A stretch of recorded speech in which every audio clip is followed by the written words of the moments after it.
just not going right for Pakistan, isn't it? Some disappointment after disappointment, and this just continues. They really need to gear up, and they need to up their game, and they really need to work harder, and they need to come back stronger. It's challenging times for them.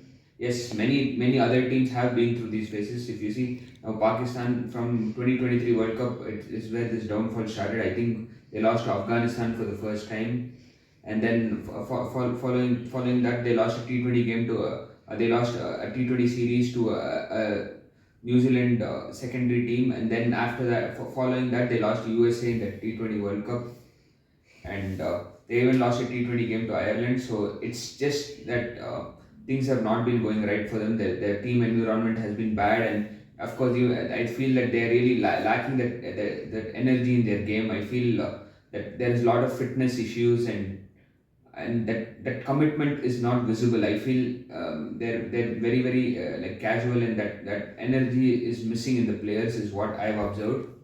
So this is a bad phase. Even if you see when West Indies had this phase, they from being T20 World Cup champions, they didn't qualify for two games. They got eliminated by Netherlands, and of course even Sri Lanka have been through a bad patch, but now they've got to a better state. So yeah, it's just about that realization, and getting things right, getting the team back together, and that's what Pakistan really need. They need that spark, and they instead of getting down by every disappointment, it's that high time for them to like stand up and prove how much they value their cricket. So now let's coming to the game. I think initially Tuskin bowled an absolute peach to dismiss Abdullah Shafiq. After that, Shan Masood and Saim Ayub, they had a very good partnership. Partnership really looked very solid. Going to lunch, they were 99 for one. So Pakistan, as like the previous test, they started very strongly. So they really had momentum to start off their knock. And then I think after that they lost a couple of wickets. I think Saim Ayub unnecessarily he came down the wicket. I think that is one more thing I've seen. That temperament is lacking. I think in the players they really have the skill, but that temperament sometimes they get tempted too easily to go for a big shot if runs are not coming, or they kind of simply slash at balls outside off stump. That ability to resist and play long, I think that is clearly missing in the Pakistan players. I think they need to upskill their fitness and their ability in this red ball format to stand longer. I think that is what because everyone starts well, they start on a promising note, but they're not able to resist and take their innings longer. I think that is what is missing. I felt. So and then Babar again, a lot of expectations around him with the bad patch he's been going through, but unfortunately again another failure from him. A very good arm ball by Shakib to get him. And then, as usual, Rizwan has been that consistent player for Pakistan over the last few years. I think he's been averaging 40 plus, and even in Sena countries, and he's been the standout performer for Pakistan over the years. He's been consistently doing well for them across all three formats, and he's single-handedly trying to carry this batting lineup. And even he got to an absolute peach of a delivery that he was stunned by that extra bounce. I think that it took such a good ball to get him out. And Pakistan, like if you see from being 107 for one, they had some parts here and there, but they couldn't capitalize on that start they got, and they ended up at 274. They really started well with the ball. Kuram Shahzad was absolutely spectacular in that first spell of day two. He bowled some absolute rippers, especially the ball to Shadat Islam. I think that ball was, Shadnam Islam. That ball was an absolute beauty. And I think that initial spell of Pakistan, they really dominated.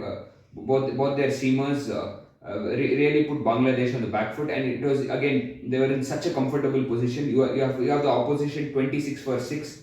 You would be thinking hands down it's the time to dominate. It was similar to last game where they were really ahead in the game at 448 for 6, and now they had the opposition 26 for 6, and again from there they really let it go. I think what I've seen is once a partnership gets going, again the bowlers are not able to continue to the aggression and hit those marks. They let Lithan Das and Mehdi Hassan when wickets weren't coming, and they showed some resistance, they started bowling a lot of balls to the leg side or over pitch deliveries, and they just lose that flow. I think that is what is missing. I feel it's more to do with the commitment of the players, and I think they have to work on their fitness.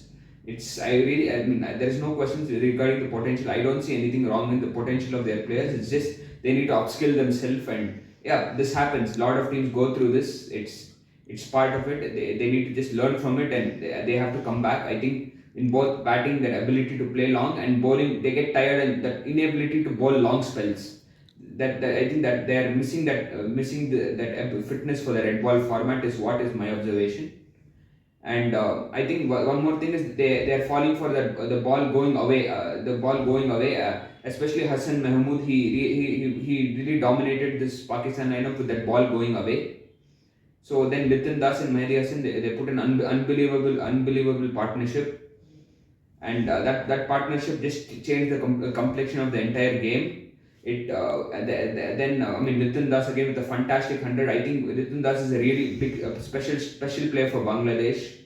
He's been really impressive, and Bangladesh have found that player who has who can deliver that consistency, and who can show that ability to bat long. I'm being really impressed with Nitin Das, and of course can't deny their fast bowlers, Nahid Rana, Hassan Mahmood, Taskin Ahmed. They have found really good prospects. Even Bangladesh are coming from a bad phase, but you can see they're getting those new players together, new talents together. Of course, Shakib and Mushfiqur Rahim are 37 years of age as well, so we don't know how long they are going to play. So they are slowly finding good talents, and I see it very promising, especially in the red ball format. I think Bangladesh look little promising. So good signs for Bangladesh. And we talk about Pakistan not playing well, but you have to appreciate the way Bangladesh have played. They really played with a commitment. They never give up attitude. Even in situations where they were totally on the back foot, they kept fighting. They never got to that mindset that the game is slipping away. They knew that they can find a way. And I think that is what is important. Especially in a format like Test cricket, you have to keep believing that you can get a way out. And that is what Bangladesh did. And I think they felt that they got to 262. Then Pakistan, with all those expectations, they batted very poorly in the second innings. To start off, they had a few overs to bat on day 3, and Abdullah Shafiq again, absolute peach, that late away movement from Hassan Mahmood to get him, and then they sent Kuram Shahzad as a night watchman, and then an absolute beauty that again, that slight inward movement was really troubling Pakistan, and that spell was really impressive by Hassan Mahmood. And then going on to the next day, again it was a very important key partnership was needed, but Pakistan really failed to get a partnership. There was no momentum at all coming into the innings.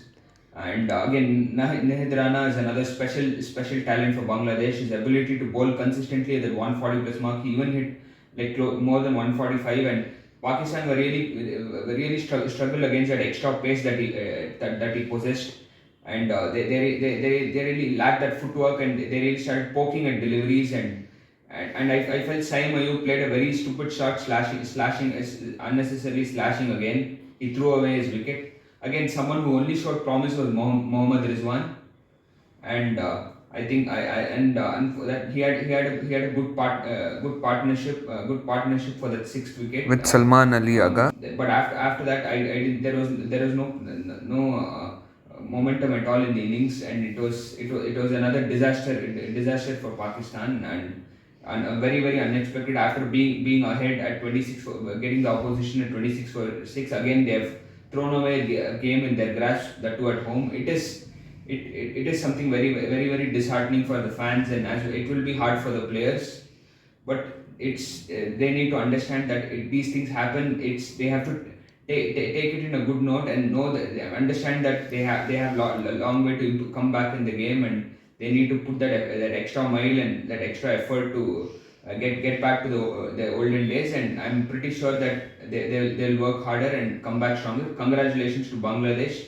Seen massive improvement after disappointing performance in the World Cup 2023, and a very poor performance in the T20 World Cup. In the red ball format, they have found some good prospects. I hope they keep investing on new talents, and they develop their game. It's a good sign for them, and I hope they continue to play positive cricket, and I'm hoping Pakistan cricket come back stronger.